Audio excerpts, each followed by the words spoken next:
Well, I'm back into Albion, and since I'm not really playing 5s, I figured I'd show some of the ZvZs I'm fighting in, and talk about them. A few quick notes. In this ZvZ I'm playing Damnation, but usually I play Locus since, well, nobody else wants to do it. We've come into the Terry to fight Arch, since they won't fight us outside of it. We approached and cleared the guards to our east, and we don't have any other allies with us in comms. Despite getting caught really clumped up, we managed not to get punished because, well, they just don't push for it. A quick Locus note. I'm super glad that neither of our Locuses used their E's here on our Clothies, assuming that damage would come. It's very easy as a Locus to see your friendly Clothies clumped up and in potential danger, and you want to drop your E on it. That's a big mistake and a large trap to fall into because, like this time, sometimes there isn't any damage to follow up. Had one or both of our Locuses use their E's, it would be wasted and it wouldn't be up for whenever we need it. Since I'm the armor pierce, I try to engage with the tanks on 2, that way I've dropped my E before all of the DPS. I hesitate slightly here, but I'm still ahead of most of them. Honestly, my E should have been deeper, but we end up with at least 2 kills, so all in all, not atrocious. I don't want to naturally clump and get engaged on again, so I toss a couple of quick Qs and walk west to hold some of these guys that are ratting from that direction.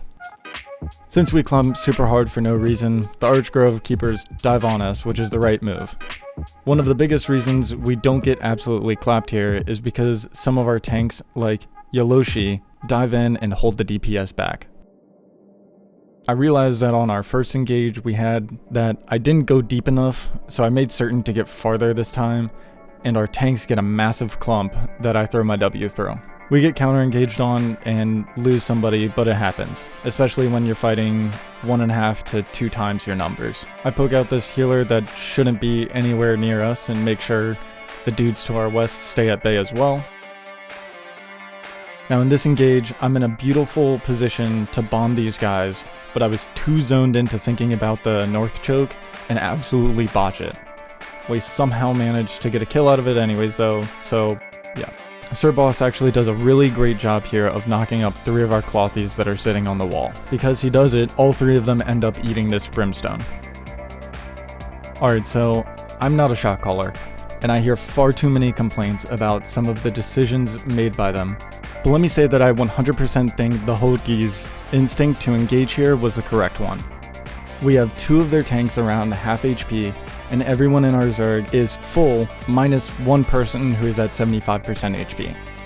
If we engage here and these 2 tanks decide to go on our backline, I fully believe that they die for it.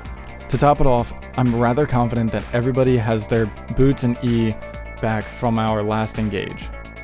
Again, making sure the enemies on the west flank know I see them, and they aren't going to be able to walk in for free.